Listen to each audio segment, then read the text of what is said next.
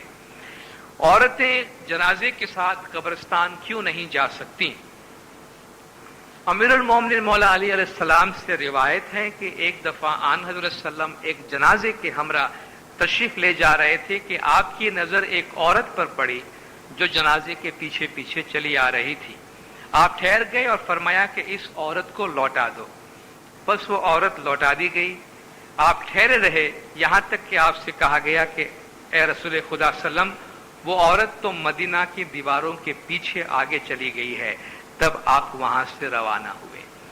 General اسلام میں عام طور پہ مسلمان جنازے کے ساتھ اپنے عورتوں کو قبرستان نہیں لے جاتے ہیں، اور یہ اسی ماحول کا اثر ہے جس کی وجہ سے ہم بھی اسی چیز کو فالو کرتے ہیں۔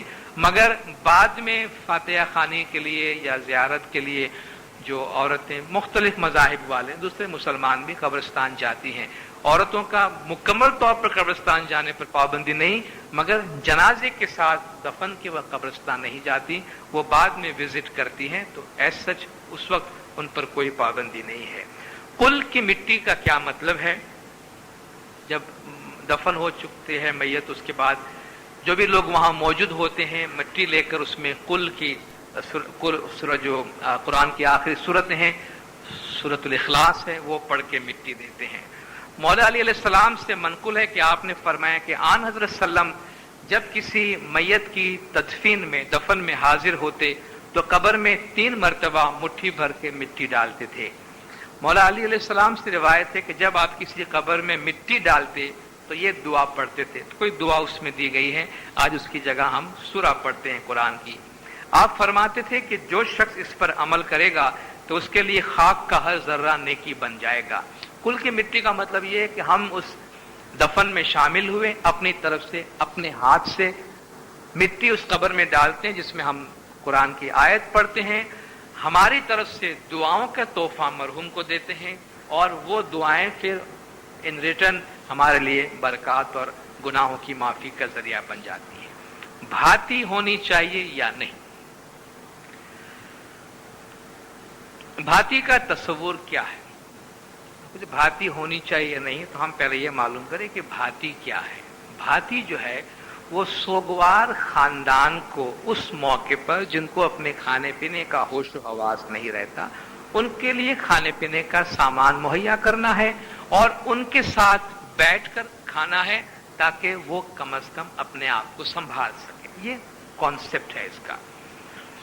دائم الاسلام میں ہے کہ مولا علی علیہ السلام سے روایت ہے کہ جب حضرت جعفر بن ابی طالب مولا مرتضی علی کے بھائی کی وفات کی خبر پہنچی تو آپ نے اپنے اہل بیت سے فرمایا کہ کوئی کھانا پکاؤ اور حضرت جعفر کے گھر والوں کے پاس لے جاؤ، جبکہ وہ جعفر کے غم میں مبتلا ہیں، اور ان کے ساتھ تم بھی کھانا کھاؤ، کیونکہ ان پر یہ ایسی مصیبت آئی ہے کہ وہ اس وجہ سے اپنا کھانا خود نہیں پکا سکتے۔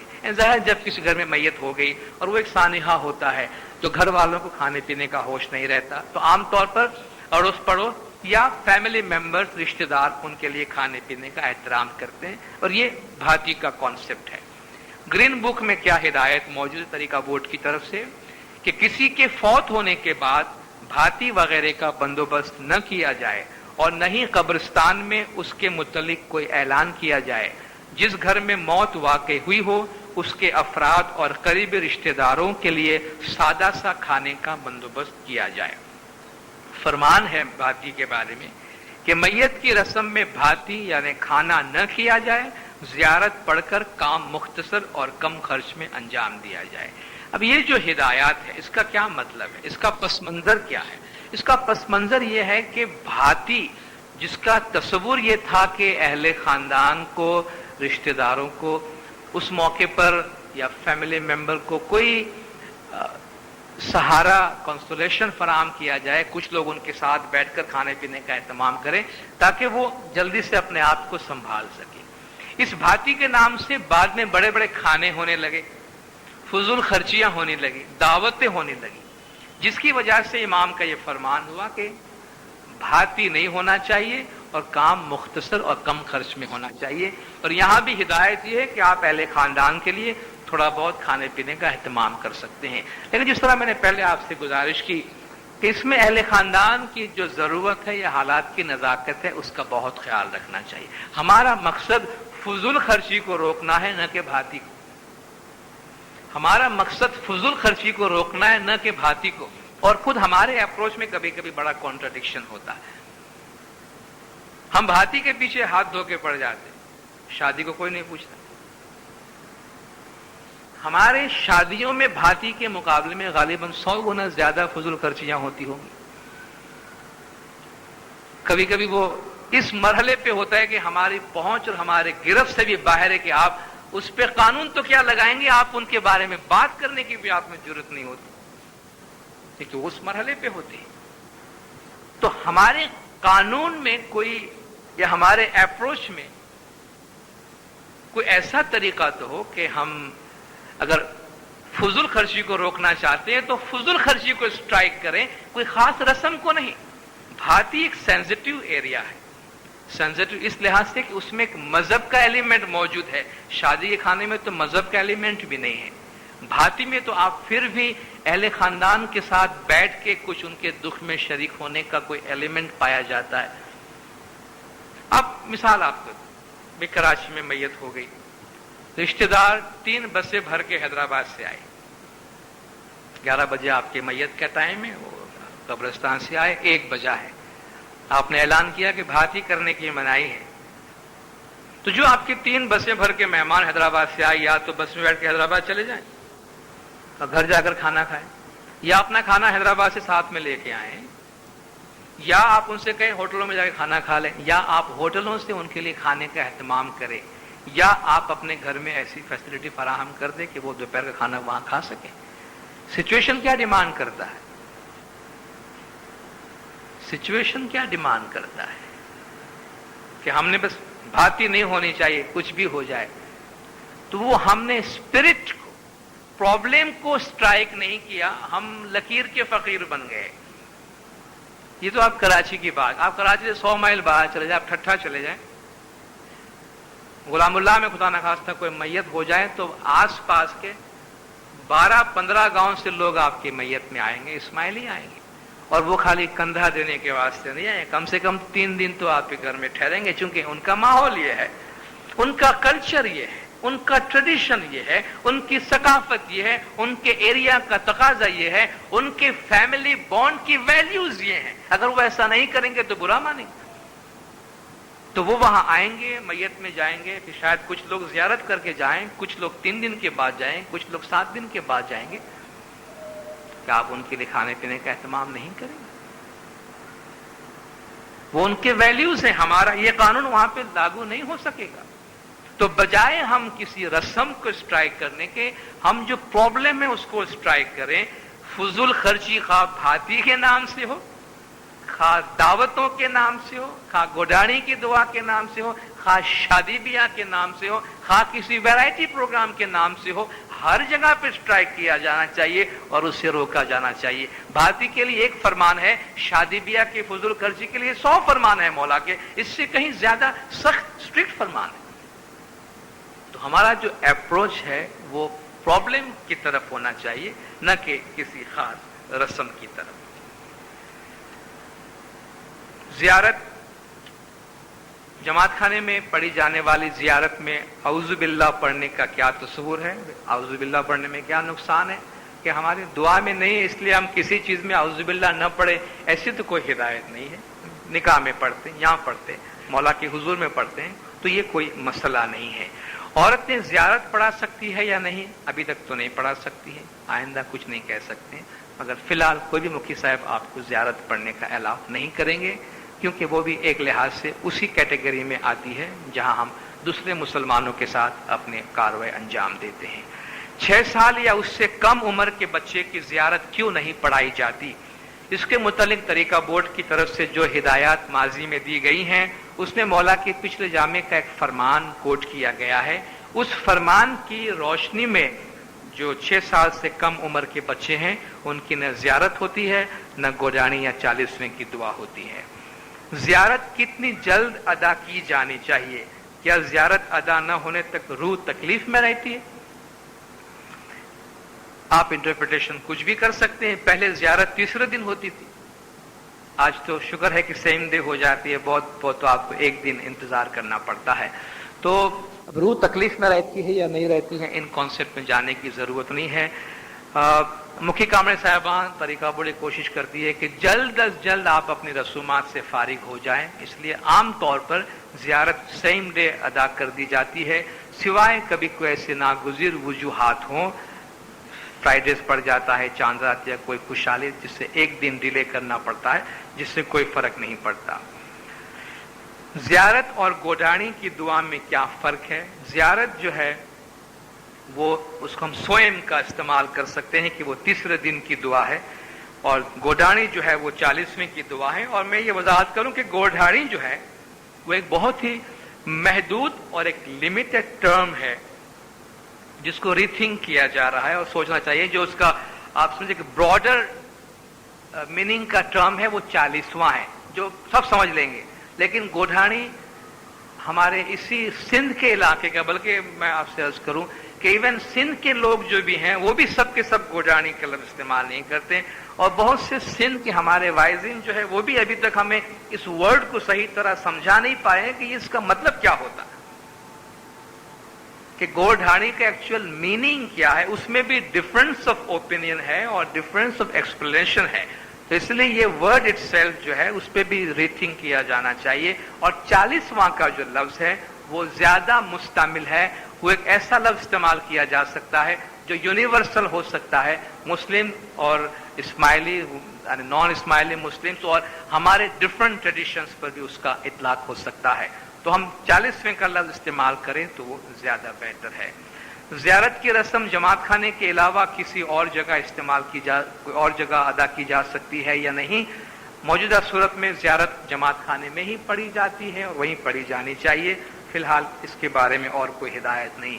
میرے پاس اور بھی کئی سوالات متفرقات ہیں، لیکن میں سمجھتا ہوں وقت بہت زیادہ ہو چکا ہے. اگر آپ کی اجازت ہوگی تو میں اس کو آگے بڑھاؤں گا، ورنہ میں سمجھتا ہوں کہ اس کو ہم یہیں پہ ختم کریں تاکہ آپ اپنے دوسری کارروائی انجام دے سکیں. اور بھی جو سوالات ہیں ان کو لینے جاؤں گا تو آپ کا آدھا گھنٹہ اور نکل جائے گا. تو میں سمجھتا ہوں اس کو یہاں پہ سٹاپ کرتے ہیں، کسی اور موقع پر ان سوالات کو ہم لے لیں گے.